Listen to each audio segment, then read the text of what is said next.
Hi, and you're now with the Forerunner Chronicles. Alright everybody, this video is an answer to a question that I've been receiving from a plethora of people out there for quite some time now, so I figured today's definitely the day to answer the question. And the question has to deal with the Sabbath, like you didn't already know that because you read the title of the video. But listen, this question on the Sabbath is really interesting because it's multifaceted. It starts like this. Now, how can we know of a certainty that the Sabbath of the 10 Commandments is not a lunar Sabbath? And what we're talking about here is a Sabbath that is determined by the moon, okay? And how can we know without counting from the very first day of creation all the way up until present day which day the seventh day of the week really is with accuracy?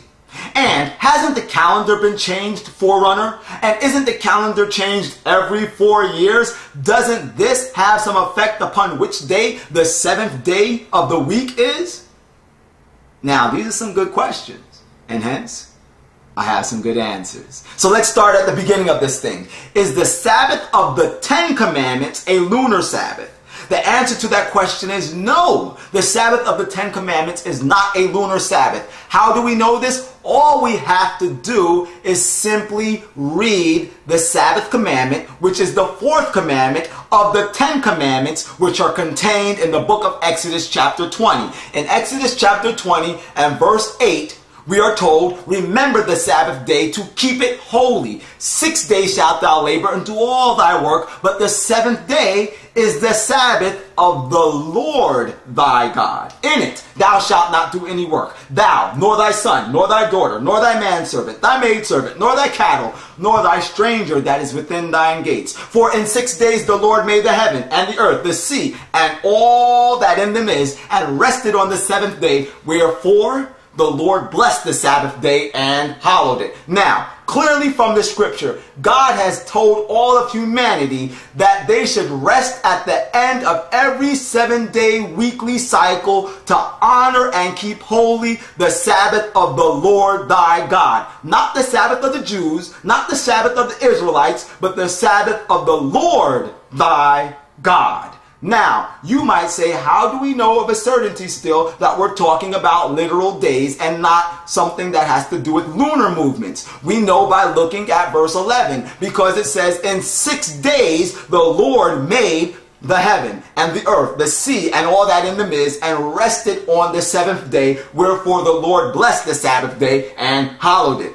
This verse of scripture directs our minds all the way back to Genesis chapter 1. Because in Genesis chapter 1, we are given the very detailed account of how God created this world in 6 literal days. And then in Genesis chapter 2 and verse 4, we are told, and God blessed the seventh day and sanctified it, because that in it he had rested from all his work which God had created and made. And notice there that the seventh day is the only day that God gave a proper name to. And that name is, that's right, the Sabbath day. So for us to insinuate that we're not talking about literal days here and lunar movements instead, for us to insinuate that means that we are denying, we are rejecting the testimony of Genesis chapter 1 that God created this world in 6 literal days and then rested on the seventh day. And if we reject the testimony of Genesis chapter 1, in essence, in a very real way, we are helping to vindicate the false satanic theory of evolution. And you don't want to be responsible for doing that. So let's go forward with this thing. Now, do you have to count from the very first day of creation all the way up until present day, every single day, to know of a certainty which day the seventh day of the week is? With accuracy.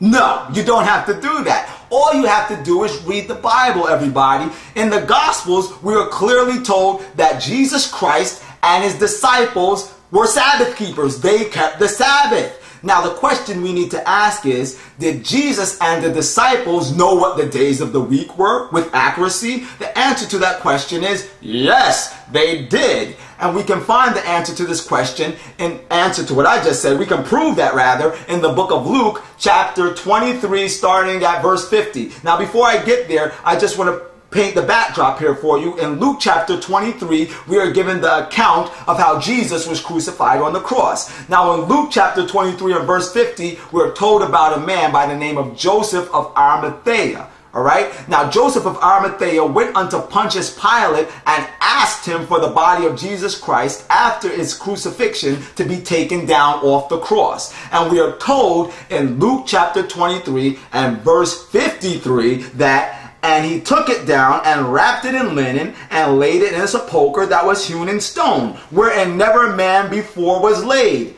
And that day was the preparation, and the Sabbath drew on. And the women also which came with him from Galilee followed after, and beheld the sepulchre, and how his body was laid. And they returned and prepared spices and ointments, and rested the Sabbath day according to the commandment. Now, if we look at Luke chapter 24 and verse 1, we find some more extremely valuable information. In Luke chapter 24 and verse 1, it says there, "Now, upon the first day of the week, very early in the morning, they came unto the sepulchre, bringing the spices which they had prepared, and certain others with them. And they found the stone rolled away from the sepulchre." Why? Because Jesus had already risen from the grave. And when did Jesus rise from the grave? Very early in the morning on the first day of the week, which many people call Easter Sunday, after that pagan day Ishtar, but nonetheless they call it Easter Sunday. Now, what day preceded the first day of the week? Well, according to Luke chapter 23 and verse 56, the Sabbath day, the same Sabbath day that those women that brought spices and all of the disciples rested according to the commandment. And what day preceded the Sabbath day? Well, according to Luke chapter 23 and verse 54, the preparation day. The preparation day was Friday, because the Sabbath is supposed to be kept from Friday sunset all the way to Saturday sunset, and then after that comes the first day of the week, which we know as the pagan Sunday. You can't get around it. That's the reality. Now, some people out there might say, well, that was in Jesus' times, and that was like 2,000 years ago. How can we know that the same weekly cycle that Jesus and his disciples were abiding by is the same weekly cycle that you and I are abiding by today? And I'm going to prove to you how we can know this with an absolute certainty.